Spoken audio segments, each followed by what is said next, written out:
Okay, this is part 2 of Digital Gaming, JTC 100.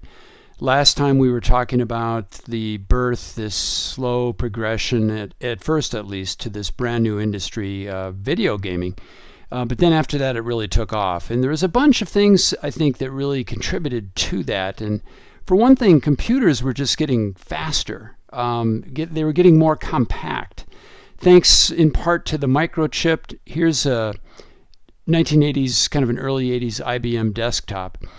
And because of the amount of money that could be earned by a successful game developer, the competition was insane. Innovations were coming seemingly on a daily basis through the 1970s and the 1980s. And it really quickly became a thriving industry also because of that. Now, one company that became very important to the development of the industry was Nintendo. One of its games, Donkey Kong, which I'm sure you've heard about, released in 1981, was wildly successful and one of the all-time best sellers. Then, in 1985, Nintendo introduced its path-breaking game console. There it is.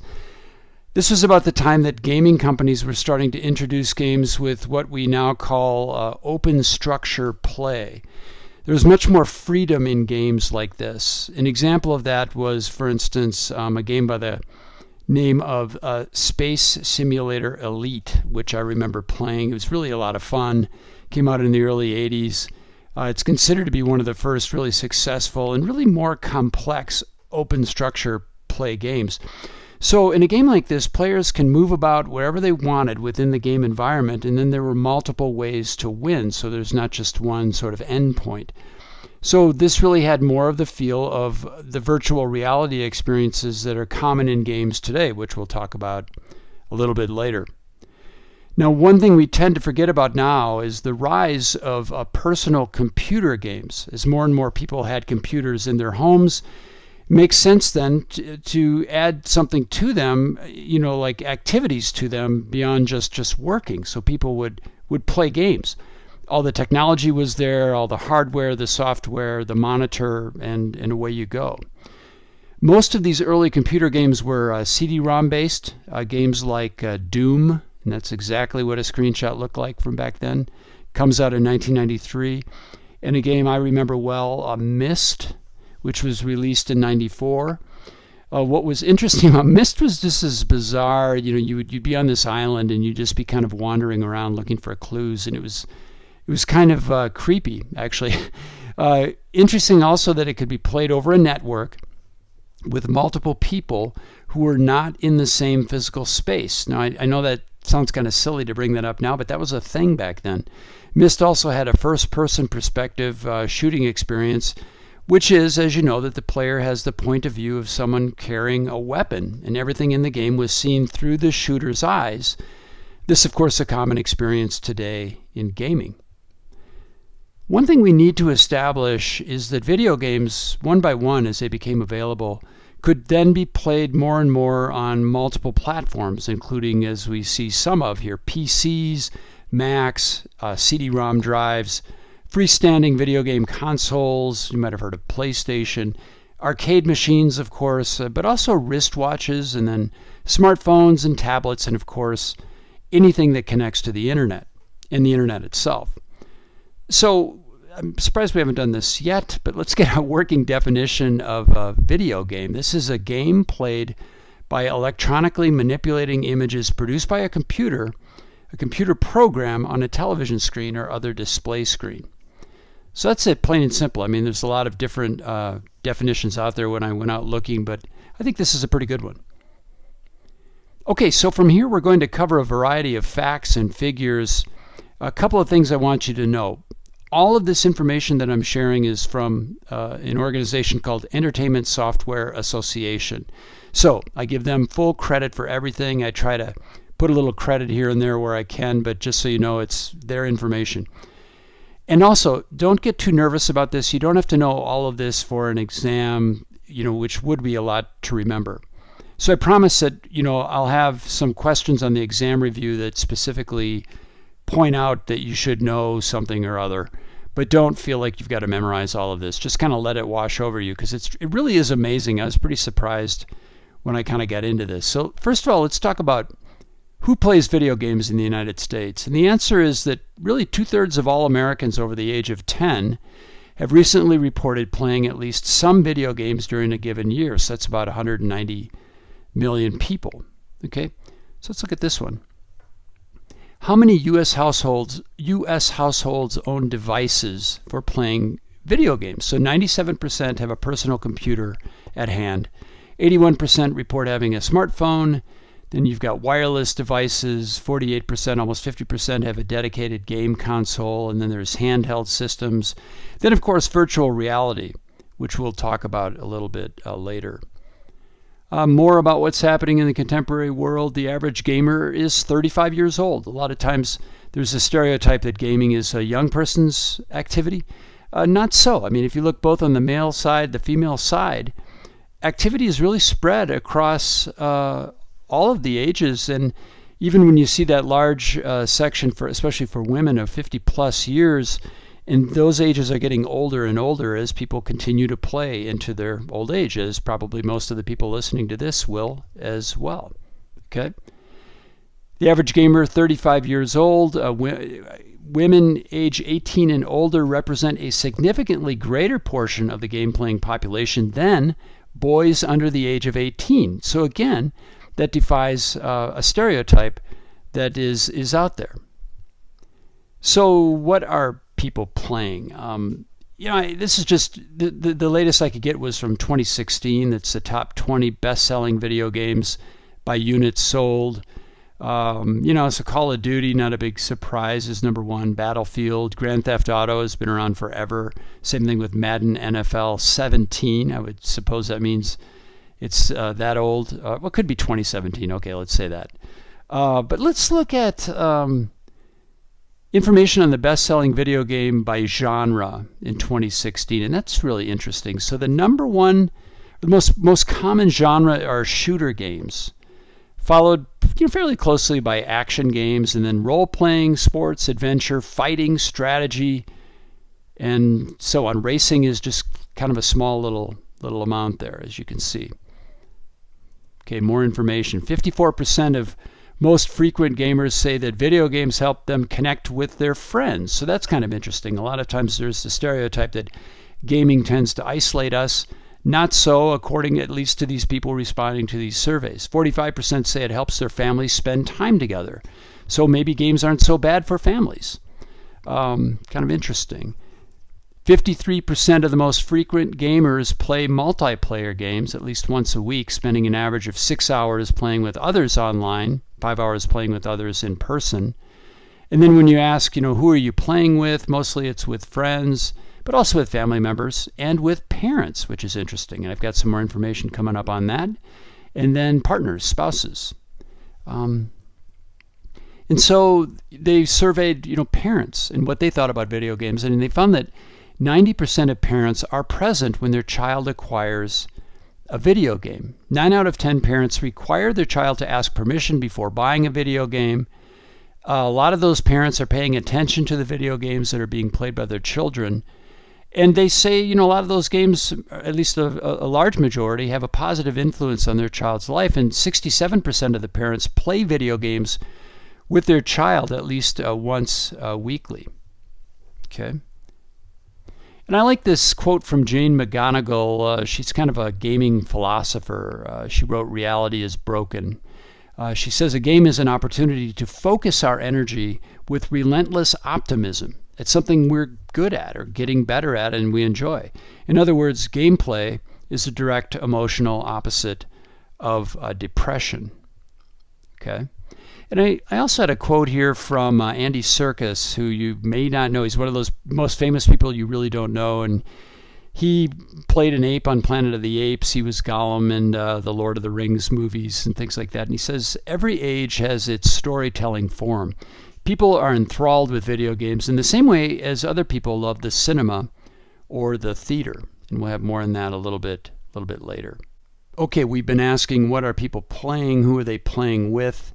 What are they paying? Let's talk about the economics of gaming. The big reality here is that just like in more traditional media, the production and marketing costs of video games are skyrocketing. that can be bad news for you, the consumer. You probably already know about this. Back in 2001, for example, the average game cost about $5 million to produce, about $2 million to promote. Now today, the cost of development averages somewhere between $15 and $25 million alone. That's just for development, not even promotion. A blockbuster game like Destiny, with its music composed by Paul McCartney, among other expensive things, costs $500 million to produce. Also, just like blockbuster movies, we're seeing more and more that the gaming industry is relying on sequels of franchises and licensed content, often based on movies and television shows, which can be very expensive just to use the names and characters such as James Bond or, as you see here, Spider-Man.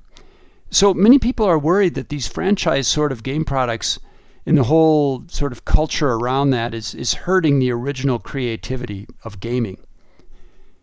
Okay, so let's look at some more numbers that point to the economic benefits, but also the economic challenges of gaming. Just kind of look through these. There's like 2,300 video game developer locations across the states. In the United States, there's 526 publisher locations, 2,858 video game company locations. Just a lot happening in the United States. 65,000 plus workers directly involved with game publishing and development and things like that. Employees in the industry can earn a pretty good income, $97,000 per year on average. That was in 2016. And the U.S. game company industry's value added $11.7 billion to our GDP. So that's pretty interesting. Let's see how sales have been changing in really a fairly short amount of time. So we go back to 2010, where it's $17.5 billion in video game content sales. And then 2016, the last year we could get, was $24.5 billion. So in 6 years, that's amazing growth. And just to add a little bit to this, total consumer spending on the video game industry in 2016 was a bit over $30 billion. So there's that content number, but also hardware, $3.7 billion, and accessories, over $2.2 billion. And as it indicates there, it looks like virtual reality is really going to ramp that up, that particular amount. So what about the future of gaming as we kind of wrap up this section? One huge future aspect of the video game industry is really convergence. The cable TV giants are offering game services for their customers. So in addition to cable TV, they're also offering gaming. Same thing with a lot of internet service providers who offer various forms of online interactive activities. USA Today's website provides a gaming platform for desktop and mobile devices. They link their games to related news stories and advertisements in their newspaper, which is true convergence. Also remember that all new game consoles are designed to provide a wide range of functions, including both gaming and non-gaming. Things like providing internet access with video and music streaming capabilities, playing DVDs, burning music CDs. People are still doing that. This is kind of interesting. iHeartRadio, which is owned by Clear Channel, they provide concert broadcasts and digital-only radio stations to Xbox users, who then can control their listening. Now this is interesting, through voice and body movements, which I have not tried that myself, but I want to see that. I need to go search for that. Meantime, home computer users are commonly interacting with gamers from around the world, playing what are called these massively multiplayer online role-playing games, or MMOs, games like Ultima Online, World of Warcraft, EverQuest, Second Life, things like that. And then, of course, there's game playing on smartphones, game playing on tablets and social networking sites. Interestingly, these sorts of games have a sort of a feel, a character to them.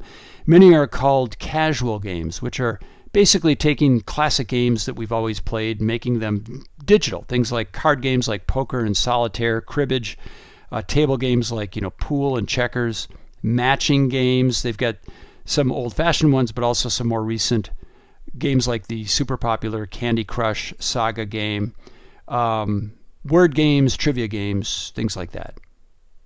Okay, so finally to wrap up, let's talk about some trends for the future of gaming. Where is this all going? Well, I mean, this is something you can really see here. So the total physical format, which is those blue bars, between 2010 and 2016, those are getting smaller. There's less physical sales of physical product.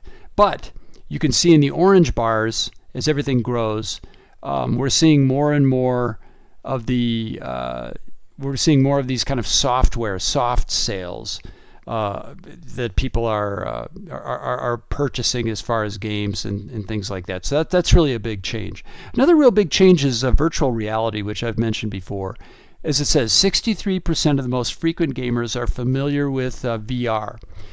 15% say they used it in the last year. The average age of the person who's using these things and having the headsets and stuff like that is 31, which is kind of interesting. Over 90% of PC and console VR owners are satisfied with their headset purchase.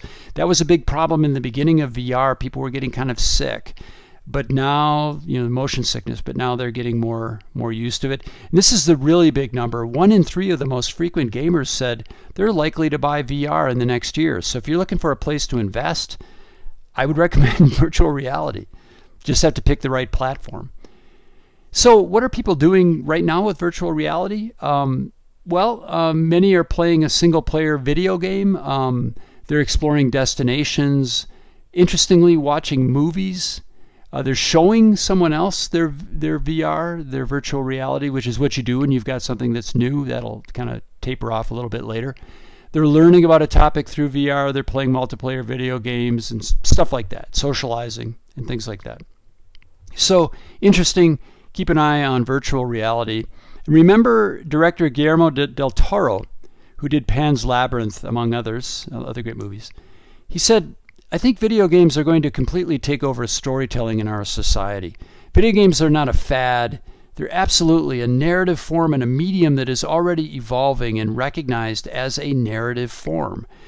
So video games are becoming the new way that we tell each other and ourselves what it is that we are. What does the world mean? What does reality mean?